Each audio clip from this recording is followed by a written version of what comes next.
Hallelujah. ಅರ್ಥ ಆಯ್ತಾ? ಹಾಗಾಗಿದ್ದೇನೆ ಎಫೆಸ ಪತ್ರಿಕೆಯಲ್ಲಿ ಪ್ರಕಟಣೆ ಅಧ್ಯಾಯದಲ್ಲಿ ಹೇಳ್ತದೆ, ನೀವು ಯೆಹೋವನಿಗೆ ಮೀಸಲಾದ ಜನರು, ಆತನಿಗೆ ಯಾಜಕ ವರ್ಗದವರಾಗಿದ್ದೀರಿ. ಆತನಿಗೆ ಯಾಜಕ ವರ್ಗದವರಾಗಿದ್ದೀವಂತೆ ನಾನು ನೀವು. ಯಾಜಕರ ಬಗ್ಗೆ ನಾನು ಹೇಳಿದ್ನಲ್ವಾ, ಯಾಜಕ ಒಬ್ಬನೇ ಮಹಾಪರಿಶುದ್ಧ ಸ್ಥಳಕ್ಕೆ ಹೋಗ್ಬೇಕಾಯ್ತು. ಆದ್ರೆ ಈಗ ನಾವೆಲ್ಲರೂ ದೇವರ ಸಮ್ಮುಖಕ್ಕೆ, ಆ ಮಹಾಪರಿಶುದ್ಧ ಸ್ಥಳಕ್ಕೆ ಹೋಗಕ್ಕೆ ಅವಕಾಶ ಪಡೆಯಲ್ಪಟ್ಟಿದೆ. ಹಲ್ಲೆಲೂಯ. ಅರ್ಥ ಆಯ್ತಾ? ಯಾವಾಗ ನಾನು ನೀನು ದೇವರ ಸಮ್ಮುಖದಲ್ಲಿ ಹೋಗಿ ಮೊಣಕಾಲು ಉರ್ತೀವೋ, ನಮ್ಮ ಪಾಪಗಳನ್ನ ಬಿಟ್ಟು ನಮ್ಮನ್ನು ಯೇಸು ಕ್ರಿಸ್ತ ರಕ್ತದಲ್ಲಿ ಶುದ್ಧೀಕರಿಸಿಕೊಂಡು ಆತನ ವಾಕ್ಯ ವಿಧಿಯರಾಗಿ ಆತ್ಮನಿಂದ ತುಂಬಲ್ಪಟ್ಟು ನಾವು ಆರಾಧನೆ ಮಾಡಕ್ ಹೋಗ್ತೀವೋ, ಪ್ರಾರ್ಥಿಸಕ್ ಹೋಗ್ತೀವೋ, ಆಗ ನೀನು ದೇವರೊಟ್ಟಿಗೆ ಮಹಾಪರಿಶುದ್ಧ ಸ್ಥಳದಲ್ಲಿ ನಿಂತುಕೊಂಡು ಯಜ್ಞವನ್ನು ಅರ್ಪಿಸ್ತಿ. ಸ್ತೋತ್ರ ಎಂಬ ಯಜ್ಞವನ್ನು ಅರ್ಪಿಸ್ತಿ, ಕೃತಜ್ಞತೆ ಅಂತ ಯಜ್ಞವನ್ನು ಅರ್ಪಿಸ್ತೀರಿ, ಪ್ರಾರ್ಥನೆ ಎಂಬ ಯಜ್ಞಗಳನ್ನ, ವಿಜ್ಞಾಪನೆಗಳೆಂಬ ಯಜ್ಞವನ್ನು ಅರ್ಪಿಸೋರಾಗಿದ್ದೀವಿ. ಹಾಲೆಲೂಯ. ಅರ್ಥ ಆಯ್ತಾಯ್ತಾ ನಾನು ಹೇಳೋದು? ಅರ್ಥ ಆಯ್ತಾಯ್ತಾ? ಹಾಗಾದ್ರೆ ನೀವೇನ್ ಮಾಡ್ಕೊ, ಅಷ್ಟೇ ನಾವು ಯಾಜಕರಾಗಿದ್ದಿಲ್ಲ ಅಂತ ನಾಳೆ ಬಂದು ನೀನ್ ಇಲ್ಲಿ ನಿಂತ್ಕೊಬೇಡ. ನಾನು ಹೇಳ್ತಾ ಇರೋದು ಆತ್ಮಿಕವಾಗಿ ಪವಿತ್ರಾತ್ಮನಿಗೆ. ಆದ್ರೆ ಇಲ್ಲೂ ಕೂಡ ನಾವೆಲ್ಲರೂ ಯಾಜಕ, ಆದ್ರೆ ದೇವರು ಒಂದೊಂದು ಸ್ಥಾನವನ್ನು ಒಬ್ಬೊಬ್ಬರಿಗೆ ಕೊಟ್ಟಿದ್ದಾನೆ. ಹಲ್ಲೆಲೂಯ. ತಪ್ಪಾಗಿ ವಾಕ್ಯನ ಅರ್ಥ ಮಾಡ್ಕೋಬಾರ್ದು. ಸೈತಾನ್ ಏನ್ ಹೇಳ್ದ ಆದಾಮ ಅವಳಿಗೆ, ನೀವು ದೇವರಾಗ್ಬಿಡ್ತೀರಿ ಅಂತ ಹೇಳ್ದ. ನಾಳೆ ನಿಮ್ಗೆ ಬಂದು ನೀವು ಯಾಜಕರಲ್ಲ, ವಾಕ್ಯ ಕೇಳಿದ್ರಲ್ಲ, ಅವರೇ ಪ್ರಸಂಗ ಮಾಡಿ, ನೀವು ಪಾಸ್ಟರ್ ಹೆಂಗಾರೆ? ಹಲೋ, ಅರ್ಥ ಆಯ್ತಾ? ಸೈತಾನ ಉರುಳಿಗೆ ಒಳಗಾಗಬಾರ್ದು. ನೀನು ಯಾಜಕಳೆ, ನೀನು ಯಾಜಕನೇ ದೇವರಿಗೆ ಸೇವೆ ಮಾಡೋದಕ್ಕಾಗಿ. ಆತ್ಮ ಮಂಡಲದಲ್ಲಿ ಸಭೆ ಅಂತ ಬರುವಾಗ, ಲೌಕಿಕವಾಗಿ ಬರುವಾಗ ಅಲ್ಲಿ ಒಂದು ನಾಯಕರೇ ಇರ್ತಾರೆ.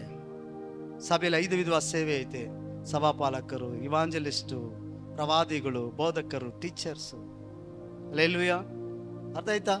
ನೀವು ಯಾವ ಕರೆ ಕೊಟ್ಟಿದ್ದಾರೆ ಅದರ ಮೂಲಕವಾಗಿ, ಶಿಷ್ಯತ್ವದ ಮೂಲಕವಾಗಿ ನೀವು ಕೂಡ ದೇವರ ಸೇವೆ ಮಾಡೋದಕ್ಕಾಗಿ ಒಪ್ಪಿಸ್ಕೊಟ್ಟಾಗ, ಶಿಷ್ಯತ್ವದ ಮೂಲಕವಾಗಿ ನೀವು ಪಾಸ್ಟರ್ ಆಗ್ಬೋದು, ಏನಂತೆ ಪ್ರವಾದಿ ಆಗ್ಬೋದು, ನೀವೇನಂತೆ ಇವಾಂಜಲಿಸ್ಟ್ ಆಗ್ಬೋದು. ದೇವರು ನಿಮ್ಗೆ ಏನು ಕರೆ ಕೊಟ್ಟಿದ್ದಾರೆ ಅದರ ಮೂಲಕವಾಗಿ, ಶಿಷ್ಯತ್ವದ ಮೂಲಕವಾಗಿ ಮೇಲೆ ಬರಬೇಕು ಹೊರತು ಆತ್ಮಿಕ ಮಂಡಲದಲ್ಲಿ ನಾನು ಮಾತಾಡ್ತಾರೆ ವಿಷಯವನ್ನ ಶಾರೀರಿಕವಾದ ಮಂಡಲದಲ್ಲಿ ಯೋಚನೆ ಮಾಡಿ ನಾಳೆ ನಾನು ಯಾರಿಗೂ ಕಮ್ಮಿ ಇಲ್ಲ ಅಂತ ಹೇಳಿ ಏನಂತೆ. ಹಲ್ಲೆಲೂಯ. ಒಂದು ಸಾರಿ ಗೌಂಡಿ ಕೆಲಸಕ್ಕೆ ಒಬ್ಬ ವ್ಯಕ್ತಿಯನ್ನ ಕರ್ಕೊಂಡು ಹೋದ್ರಂತೆ. ಯಾವ ಕೆಲಸಕ್ಕೆ? ಗೌಂಡಿ ಕೆಲಸಕ್ಕೆ. ಫಸ್ಟ್ ದಿನ ಹೋದ್ನಂತೆ, ಸ್ವಲ್ಪ ಯಾಕೆ ಚುರುಕಿದ್ನಂತೆ, ಎಲ್ಲ ಅದರಲ್ಲೂ ಮುಂದೆ ಮುಂದೆ ಮುಂದೆ ಮುಂದೆ ದುಡುತ್ತಿದ್ನಂತೆ. ಅವನು ಒಂದು ದಿನ ಕೂಲಿಕೆ ಇದು ಹೆಲ್ಪರ್ ಆಗಿ ಕೆಲಸಕ್ಕೆ ಹೋದಂತೆ. ಹೆಲ್ಪರ್ ಆಗಿ ಕೆಲಸಕ್ಕೆ ಹೋದಕ್ಕೆ ಅವ್ನು ನೋಡ್ಕೊಂಡಂತೆ ಒಂದು ದಿನ ಆ ಮೇಸ್ತ್ರಿ ಹೆಂಗೆ ಇಟ್ಟಿಗೆ ಇಡ್ತಾನೆ, ಹೆಂಗೆ ಅದ್ರ ಮೇಲೆ ಗಾರೆ ಇಡ್ತಾನೆ, ಹೆಂಗೆ ತೂಕ ಬಿಡ್ತಾನೆ, ಹೆಂಗೆ ಮಡ್ಕೊಲಿಡ್ತಾನೆ, ಎಲ್ಲ ನೋಡ್ಕೊಂಡ್ಬಿಡ್ನಂತೆ ಒಂದೇ ದಿನ. ನೆಕ್ಸ್ಟ್ ಅವನೇ ನನ್ನ ಕೆಲಸಕ್ಕೆ ಹೋಗ್ಲಿಲ್ಲಂತೆ. ಅವನು ನಾನೇ ಮೇಸ್ತ್ರಿ ಅಂದ್ಬಿಟ್ಟು ಮಾರ್ಕೆಟ್ಗೆ ಹೋಗಿ ಒಂದು ತೂಕದ ಗುಂಡು, ಒಂದು ಮಟ್ಕೋಲು, ಒಂದು ತ್ಯಾಪಿ ಅಂತಿರಲ್ಲ, ಕರ್ಣಿ ಎಲ್ಲ ತಗೊಬಂದಿತ್ತೇನೆ, ತಾನೇ ಮೇಸ್ತ್ರಿ ಅಂತ ಹೇಳ್ಕೊಂಡಂತೆ. ಕೆಲ್ಸಕ್ಕೆ ಹೋದ್ರಂತೆ, ಕರ್ಕೊಂಡು ಹೋದ್ರಂತೆ. ಗೋಡೆ ಕಟ್ಟಿದ್ರೆ ಹೆಂಗಾಗಿತ್ತಂತೆ, ಸೊಟ್ಟ ಪಟ್ಟ ಗೋಡೆ ಆಗಿತ್ತಂತೆ. ಹೆಂಗಿತ್ತಂತೆ? ಅರ್ಥ ಆಯ್ತಾ? ಗೋಡೆನ ಕಟ್ಬಿಟ್ಟು ಗಿಲವ್ ಮಾಡ್ಬೇಕಲ್ಲ, ಡಿಸೈನ್ ಕಟ್ಬೇಕಲ್ಲ, ಅದೆಲ್ಲ ಅರ್ಥ ಆಯ್ತಾಯ್ತಾ? ಸ್ತೋತ್ರ. ಎಲ್ಲರೂ ನೋಡೋದೇನೋ ಬೈಕ್ ಇಟ್ಕೊಂಡು ಮಾತಾಡೋದು ನೋಡ್ತೀರಿ, ಸೇವಕರಂತ ಕರ್ಸ್ಕೊಳ್ಬೇಕನ್ನೋದು ಯೋಚನೆ ಮಾಡ್ತೀರಿ. ಇದರಲ್ಲೇನು ಮಹಾ ದೇವ ಪಾಸ್ಟ್ ಹೇಳ್ತಾ ಇರ್ತಾರೆ, ನಾವು ಕೂಡ ದೇವ್ರ ಸೇವೆ ಮಾಡ್ಬೋದಲ್ವಾ? ಆಮೇಲೆ ಬಂದಾಗಲೇ ಗೊತ್ತಾಗೋದು. ಹಲ್ಲೆಲೂಯ. ದೇವರ ಆತ್ಮ ನಡೆಸುವಿಕೆ ಇಲ್ಲ ಅಂದ್ರೆ, ದೇವರ ಆ ಕೃಪಾವರ ನನಗೆ ನಿಮ್ಗೆ ಕೊಟ್ಟಿಲ್ಲ ಅಂದ್ರೆ ಮಾಡೋಕ್ಕಾಗಲ್ಲ. ಆ ಸಾಮರ್ಥ್ಯ ದೇವ್ರು ಕೊಟ್ಟಿಲ್ಲ ಅಂದ್ರೆ ನಮ್ಮ ಸ್ವಂತ ಜ್ಞಾನದಲ್ಲಿ, ಬಲದಲ್ಲಿ, ಏನೋ ಬುದ್ಧಿ ನಮಗೆ ಗೊತ್ತಿರುವಂಥ ಬುದ್ಧಿಯಲ್ಲಿ ಅಥವಾ ನಾವು ಸತ್ಯವೇದ ಓದಿದ್ದೀವಿ ಅನ್ನೋದ್ರಲ್ಲಿ ಮಾಡೋಕ್ಕಾಗಲ್ಲ. ಹಲ್ಲೆಲೂಯ. ಯಾಕೆ ಈ ವಿಷಯ ಹೇಳೋದಕ್ಕೆ ಸುಮ್ಮನೆ ಆದ್ರಿ? ನಾನೇನೋ ತಣ್ಣೀರು ಹಾಕ್ಬಿಟ್ನಾ? ಇಲ್ಲ, ನಾನು ನಿಮ್ಗೆ ಏನು ಹೇಳ್ತಿದ್ದೀನಿ, ಆತ್ಮಿಕ ಮಂಡಲದಲ್ಲಿ ನೀವು ದೇವರ ಸೇವೆ ಮಾಡುವ ಯಾಜಕಿಯರಾಗಿ. ನಾನು ಆಗ್ಲೇ ಹೇಳಿದಾಗಿ ನೀವು ಪಾಪಗಳು ಬಿಟ್ಟು ಪರಿಶುದ್ಧತೆ ಹೊಂದಿಕೊಂಡು ದೇವರ ವಾಕ್ಯಕ್ಕೆ ವಿಧಿಯರಾಗಿ ಪವಿತ್ರಾತ್ಮದಿಂದ ನೀವು ಮೊಣಕಾಲೂರಿ ಆತ್ಮದಲ್ಲಿ ಪ್ರಾರ್ಥಿಸುವಾಗ ನೀವು ಯಾಜಕರಾಗಿದ್ದೇನೆ ದೇವರ ಮಹಾಪರಿಶುದ್ಧ ಸ್ಥಳವನ್ನು ಪ್ರವೇಶಿಸ್ತೀರಿ. ಆತನ ಹೊಸ ಒಡಂಬಡಿಕೆಯ ಸೇವಕರಾಗಿರುವ ಸಾಮರ್ಥ್ಯವನ್ನು ನಮಗೆ ಅನುಗ್ರಹಿಸಿದ್ದಾನೆ. ಈ ಒಡಂಬಡಿಕೆಯು ಲಿಖಿತ ರೂಪವಾದ ಆಗಿರದೆ ದೇವರಾತ್ಮ ಸಂಬಂಧವಾದದ್ದು ಆಗಿದೆ. ಹಲ್ಲೆಲೂಯಾ. ಈ ಸಾಮರ್ಥ್ಯವು ಇದು ಲಿಖಿತ ರೂಪದಲ್ಲಿ ಬರೆಯಲ್ಪಟ್ಟಿಲ್ಲ. ತುಮ್ಮನ ಕಟ್ಟೆಗೆ ನಾನು ಈ ಪಾಸ್ಟರ್ ಅಂತ ಹೇಳಿ ಆರ್ಡಿನೇಷನ್ ಕೊಟ್ಟಿದ್ದೇನೆ, ರಾಜ್ಯನ ವ್ಯಕ್ತಿಯನ್ನ ತುಮ್ಮನ ಕಟ್ಟೆ ಕಳಿಸಿದ್ದೀನಿ ಅಂತ ಯಾರೋ ನಮಗೆ ಒಂದು ಬಾಂಡ್ ಪೇಪರ್ ಮೇಲೆ, ಲೆಟರ್ ಮೇಲೆ ಸೈನ್ ಮಾಡಿ ಕಳಿಸ್ತಿಲ್ಲ ಲಿಖಿತ ರೂಪದ ಮೇಲೆ.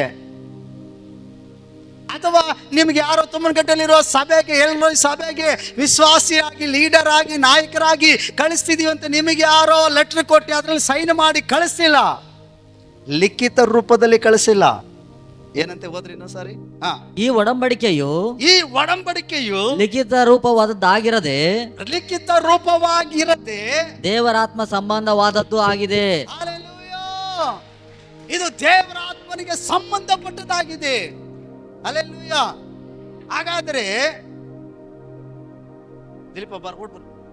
ಹಾಗಾದ್ರೆ ನಾನು ತುಮ್ಮನಕಟ್ಟೆಗೆ ಬರೋದಕ್ಕೆ ನನಗೆ ಯಾರು ಸೇವಕರು ಅಂತೇಳಿ ಬಿರುದು ಕೊಟ್ಟು ಅಥವಾ ಎಂತ ಬೋರ್ಡ್ ಕೊಟ್ಟು ನನಗೊಂದು ಲಿಖಿತ ರೂಪವಾಗಿ ಲೆಟರ್ ಕೊಟ್ಟು ಅಥವಾ ಗೌರ್ಮೆಂಟಿಂದ ಪಂಚಾಯತಿಗಿಂದ ಇನ್ನೊಂದರಿಂದ ಯಾವುದೋ ಸಂಸ್ಥೆಯಿಂದ ಕೊಟ್ಟು ನಾನು ಕಳಿಸ್ತಿಲ್ಲ.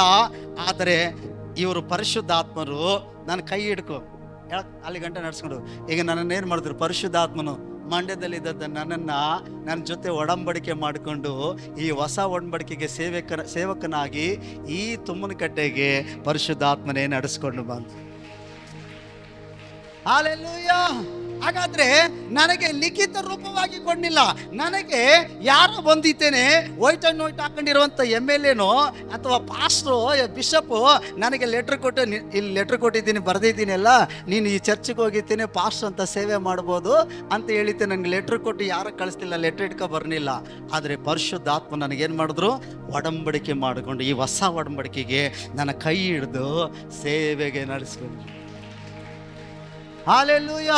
ನಾನೀಗ ಇನ್ನೊಂದು ಸಾರಿ ಹೇಳ್ತಿದ್ದೀನಿ, ನಿಮಗೆ ಲಿಖಿತ ರೂಪವಾಗಿ ನೀನು ವಿಶ್ವಾಸಿಯಾಗಿದ್ದಿ, ನೀನು ದೇವರ ಮಗಳಾಗ್ಬೋದು, ಮಗನಾಗ್ಬೋದು, ಚರ್ಚ್ಗೆ ಹೋಗ್ಬೋದು, ಪ್ರಾರ್ಥನೆ ಮಾಡ್ಬೋದು, ತುಮ್ಮನಕಟ್ಟೆ ಸಭೆಗೆ ಹೋಗು ಅಂತ ಹೇಳಿ ನಿಮಗೆ ಯಾರು ಲೆಟ್ರ್ ಕೊಟ್ಟು ಕಳಿಸ್ತಿಲ್ಲ. ಯಾರೋ ಲೆಟ್ರ್ ತಗೊಬಂದು ಕೊಟ್ರ? ಹಲ್ಲೆಲೂಯಾ. ಲಿಖಿತ ರೂಪವಾಗಿ ಕೊಡ್ಲಿಲ್ಲ. ಆದರೆ ಈಗ ನೀನು ವಿಶ್ವಾಸಿಯಾಗಿರೋ ನೀನು ಪವಿತ್ರಾತ್ಮ ನಿನ್ನೊಟ್ಟಿಗೆ ಒಡಂಬಡಿಕೆ ಮಾಡಿಕೊಂಡು ನಿನ್ನ ಕರವನ್ನು ಹಿಡ್ಕೊಂಡು ಸಭೆಗೆ ತೆಗೆದುಕೊಂಡು ಬಂದ. ನಿನ್ನನ್ನು ಯಾರು ಕರ್ಕೊಂಡು ಬಂದಿದ್ದು? ಸ್ತೋತ್ರ. ಹಲ್ಲೆಲೂಯಾ. ನಿನಗೆ ಸುವಾರ್ತೆ ಸಾರದವ್ರು ಯಾರೇ ಆಗಿರ್ಬೋದು, ಆ ಸುವಾರ್ತೆ ಸಾರಕ್ಕೆ ಕಳಿಸಿದ್ದೇ ದೇವರ ಆತ್ಮನು ಅನ್ನೋದು ಮರಿಬೇಡ. ನಿನಗಾಗಿ ಯಾರೋ ಪ್ರಾರ್ಥನೆ ಮಾಡಿರಬಹುದು, ಆದರೆ ಆ ಪ್ರಾರ್ಥನೆ ಮಾಡೋದಕ್ಕೆ ಪ್ರೇರೇಪಿಸಿದವರು ಪರಿಶುದ್ಧ ಆತ್ಮನ ಅನ್ನೋದು ಮರಿಬಾರ್ದು. ಹಲ್ಲೆಲೂಯಾ. ಅರ್ಥ ಆಯ್ತಾ? ಹಾಗಾಗಿದ್ದೇನೆ ಕೆಲವರು ಅಂತಾರೆ, ಪಾಸ್ಟೇ ನೀವೇ ನಮ್ಗೆ ಸುವಾರ್ತೆ ಸಾರಿದ್ರಾ, ನೀವೇ ನಮ್ಗೆ ದೀಕ್ಷೆ ಸ್ಥಾನ ಕೊಟ್ಟಿದ್ರಾ, ನೀವೇನಾರು ನಮ್ಗೆ ಇದಾಗಿದ್ರ, ನಾನೇ ವಾಲಂಟ್ರಿ ಆಗಿ ನಂಬಿರೋದು, ನಾನೇ ಚರ್ಚಿಗೆ ಬಂದಿರೋದು, ನಂದೇ ಎಲ್ಲ. ನಿಂದು ಇಲ್ಲ ನಂದು ಇಲ್ಲ, ಪರಿಶುದ್ಧ ಆತ್ಮಂದು ಎಲ್ಲ. ಅರ್ಥ ಆಯ್ತಾ? ಪರಿಶುದ್ಧಾತ್ಮನ ಏನ್ ಮಾಡಿದ್ರು, ಈಗ ಒಡಂಬಡಿಕೆ ಮಾಡಿಕೊಂಡು ಪಾಪದಲ್ಲಿ ಮರಣದಲ್ಲಿದ್ದಂತ ನಿನ್ನನ್ನು ಬಿಡಿಸಿ ಸುವಾರ್ತೆ ಮೂಲಕ ರಕ್ಷಣೆಗೆ ತೆಗೆದುಕೊಂಡು ಬಂದು ಕೈ ಹಿಡಿದು ಏನ್ ಮಾಡಿದ್ರು, ಕರ್ಕೊಂಡು ಬಂದು ಸಭೆಗೆ ಸೇರಿಸಿದ್ರು. ಈ ಬೋಧಕ ಎಂಬ ಪಾಸ್ಟರ್ ಎಂಬ ಕುರುಬನಿಗೆ ಏನ್ ಮಾಡಿದ್ರು, ಪರಿಶುದ್ಧಾತ್ಮನು ಕೈಗೆ ಒಪ್ಪಿಸ್ಕೊಟ್ಟ. ಈ ಕುಟುಂಬ ಈ ವ್ಯಕ್ತಿಯನ್ನು ಆತ್ಮಿಕವಾಗಿ ಬೆಳೆಸಪ್ಪ, ದೇವರು ನನ್ನ ಮಾರ್ಗದಲ್ಲಿ ನಡೆಸು ಅಂತ ನನ್ನ ಕೈ ಕೊಟ್ಟರು. ಈಗ ಈ ವಿಶ್ವಾಸ ಏನನ್ಬಾರ್ದು, ನೀವೇ ನಮ್ಮ ಮನೆಗೆ ಬಂದು ಸುವಾರ್ತೆ ಸಾರಿಲ್ಲ, ನನಗೆ ಸುವಾರ್ತೆ ಸಾರಿಲ್ಲ, ನಮ್ಮ ಸುವಾರ್ತೆ ಸಾರಿದ್ದು ಅವರು ಇವರು, ಇಲ್ಲಿ ನಾನು ಅಲ್ಲಿ ನಂಬಿತ್ತು, ಅವ್ರು ನಂಬಿತ್ತು, ಅವ್ರು ಬೈಬಲ್ ಕೊಟ್ಟರು, ಇವ್ರು ದೀಕ್ಷೆ ಸ್ಥಾನ ಕೊಟ್ಟರು, ನನಗೆ ಕನಸಲ್ಲಿ ಬಂದು ದೇವ್ರು ಮಾತಾಡ್ದ, ನಮಗೆ ಯೂಟ್ಯೂಬಲ್ಲಿ ನೋಡಿ ಮಾತಾಡ್ದೋ, ನೀವು ನಂಗೆ ಸಂಬಂಧಪಟ್ಟಿಲ್ಲ ಅಂತ ಹೇಳಿದ್ದೇನೆ, ಲಗಾಮ್ ಇಲ್ದಂಗೆ ಹೆಂಗೆ ಬೇಕಂಗೆ ತಿರ್ಗಂಗಿಲ್ಲ. ನಿನಗೆ ಯಾರೇ ಸುವಾರ್ತೆ ಸಾರಿದ್ರು, ಎಲ್ಲೇ ರಕ್ಷಣೆ, ಪರಿಶುದ್ಧಾತ್ಮನೇ ಅದು ಕಾರಣ. ಆದರೆ ಪರಿಶುದ್ಧಾತ್ಮನೇನು ಕೈ ಹಿಡಿದು ಕರ್ಕೊಂಡು ಬಂದು ಒಂದು ಸಭೆಗೆ ಬೋಧಕನಿಗೆ ಕುರಿಗೆ ಕೊಟ್ಟ. ಈ ಮಂದೆಗೆ ನೀನು ಒಬ್ಬ ಕುರಿ ಆಗಿದ್ದಿ. ಹಾಗಾದ್ರೆ ಕುರಿ ಏನು ಮಾಡಬೇಕು? ದೇವರಿಗೆ, ಸಭೆಗೆ, ದೇವ ಸೇವಕರಿಗೆ ವಿಧಿಯರಾಗಿ ನಡಿಬೇಕು. ಹಲ್ಲೆಲೂಯಾ. ಜೋರಾಗಿ ಹೇಳಿ. ಇದಕ್ಕೆಲ್ಲ ಹಲ್ಲೆಲೂಯಾ ಹೇಳಲ್ಲ. ಅವಿಧಿಯರಾಗ್ರಿ, ಅದಕ್ಕೆ ಹಲ್ಲೆಲೂಯಾ ಹೇಳ್ಬೇಕು. ಮತ್ತೆ ಜೋರಾಗಿ ಹಲ್ಲೆಲೂಯಾ, ಹಲ್ಲೆಲೂಯಾ. ಹಾಗಾಗಿದ್ದೇನೆ ವಾಕ್ಯ ಹೇಳ್ತದೆ, ಲಿಖಿತ ರೂಪವಾಗಿರಲ್ಲ. ಅರ್ಥ ಆಯ್ತಾ? ಚುನಾವಣೆಯಲ್ಲಿ ನಿಂತ್ಕೊಂಡು ಅಧಿಕಾರಿಗಳು ಗೆಲ್ತಾರೆ, ಗೆದ್ದ ಮೇಲೆ ಏನಾಗ್ತದೆ, ಅವ್ರಿಗೆ ಇಷ್ಟು ಓಟಲ್ಲಿ ಈ ವ್ಯಕ್ತಿ MLA ಆಗಿ MP ಆಗಿ ಅಥವಾ ಇಂಥ ಕಾರ್ಪೊರೇಟರ್ ಆಗಿ ಗೆದ್ದಿದ್ದಾರೆ ಅಂತ ಲಿಖಿತ ರೂಪ ಕೊಡ್ತಾರೆ ಅಲ್ವಾ? ಈ ಲಿಖಿತ ರೂಪವಾಗಿ ಕೊಟ್ಟದ್ದು ಎಷ್ಟು ದಿನ ಇರ್ತದೆ? 5 ವರ್ಷ ಅಧಿಕಾರ ಇರ್ಬೋದು. ಏನಾದ್ರು ಎಕರ ಪಕ್ರ ಮಾತಾಡಿದ್ರೆ, ಯಾರಾದ್ರೂ ನೀನು ಲಂಚ ಗಿಂಚ ಇಸ್ಕೊಂಡು ಸಿಕ್ಕಾಕೊಂಡ್ರೆ ಈ ಲಿಖಿತ ರೂಪ ರದ್ದಾಗ್ಬೋದು. ಹೌದಲ್ವಾ? ಕೆಲಸದಿಂದನೇ ತೆಗಿಬಹುದು. ಆದರೆ ಪವಿತ್ರಾತ್ಮನಿಂದ ಬಂದಂತ ಏನಂತೆ ಆ ಸಾಮರ್ಥ್ಯ ಪವಿತ್ರಾತ್ಮನ ಒಡಂಬಡಿಕೆ ಮೂಲಕವಾಗಿ ಬಂತು. ಲಿಖಿತ ರೂಪವಾಗಿ ಬರಲಿಲ್ಲ. ಏನಂತ ಹೇಳ್ತದೆ? ಓದಿ ಇನ್ನೊಂದು ಸಾರಿ. ಆತನು ಹೊಸ ಒಡಂಬಡಿಕೆಗೆ ಸೇವಕರಾಗಿರುವ ಸಾಮರ್ಥ್ಯವನ್ನು ಹಾ. ನಮಗೆ ಅನುಗ್ರಹಿಸಿದ್ದಾನೆ. ಹಾ. ಈ ಒಡಂಬಡಿಕೆಯು ಲಿಖಿತ ರೂಪವಾದದ್ದಾಗಿರದೆ ಆಗಿರದೆ ದೇವರಾತ್ಮವಾದದ್ದು ಆಗಿದೆ. ದೇವರಾತ್ಮನಿಂದ ಆಗಿದೆ. ಅಲ್ಲಿ ಕೆಳಗಡೆ ವಚನ ಹೇಳ್ತದೆ, ಲಿಖಿತ ರೂಪವಾಗಿರುವ ಲಿಖಿತ ರೂಪವಾದ ಒಡಂಬಡಿಕೆಯು ಮರಣವನ್ನು ಉಂಟು ಮಾಡುತ್ತದೆ. ಹಲ್ಲೆಲೂಯಾ.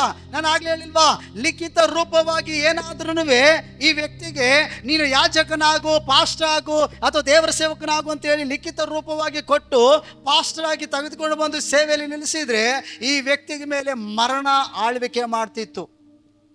ನಾನು ಆಗ್ಲೇ ಹೇಳಿಲ್ವಾ, ಈ ವ್ಯಕ್ತಿ ಯಾರಾಗಿದ್ದಾರೆ? ಲಿಖಿತ ರೂಪವಾಗಿ ಸೇವಕನಾಗಿದ್ದಾನೆ, ಈ ವ್ಯಕ್ತಿ ಯಾಜಕನಾಗಿದ್ದಾನೆ, ಈ ವ್ಯಕ್ತಿ ಹೊರಗಿನ ಅಂಗಳ ಪರಿಶುದ್ಧ ಸ್ಥಳ, ಮಹಾಪರಿಶುದ್ಧ ಸ್ಥಳದಲ್ಲಿ ಸೇವೆ ಮಾಡಬೇಕಂದ್ರೆ ಇವನು ಪರಿಶುದ್ಧನಾಗಿರಬೇಕು. ಇವನು ಪಾಪ ಏನಾರು ಇತ್ತು ಅಂದರೆ ಇಲ್ಲೇ ಸೋದೋಯ್ತಿದ್ದ, ಮಹಾಪರಿಶುದ್ಧ ಸ್ಥಳದಲ್ಲೇ ಸೋದೋಯ್ತಿದ್ದ. ಇವನಿಗೆ ಹಗ್ಗ ಕಟ್ಟಿದ್ದಾನೆ, ಏನು ಮಾಡ್ಕೊಳ್ತಿದ್ರು? ಎಳ್ಕತ್ತಿದ್ರು. ಅರ್ಥ ಆಯ್ತಾ?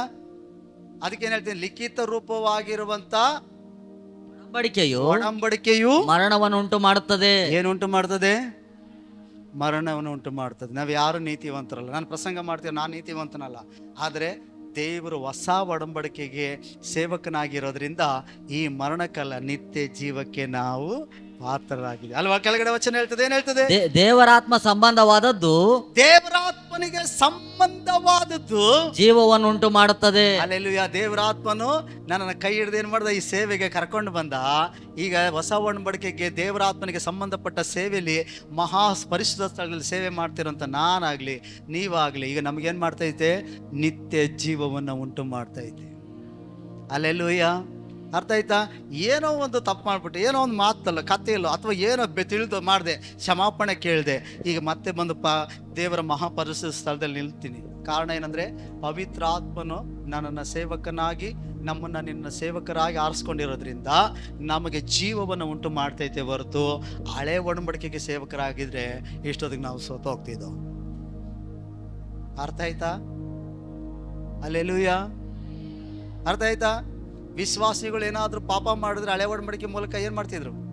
ಕಲ್ಲೆಸೆದು ಕೊಲ್ತಿದ್ರು, ಇಲ್ಲ ಬಾಯಿ ತೆಗೆದು ಭೂಮಿ ನುಂಗ್ಬಿಡ್ತಿತ್ತು, ಇಲ್ಲ ಅಂತಂದ್ರೆ ಏನು ಮಾಡ್ತಿದ್ರು? ಸರ್ಪಗಳಿಂದ ಕಚ್ಚಲ್ಪಟ್ರು, ಶತ್ರುಗಳು ಖಡ್ಗದಿಂದ ಸಂಹಾರವಾದರು.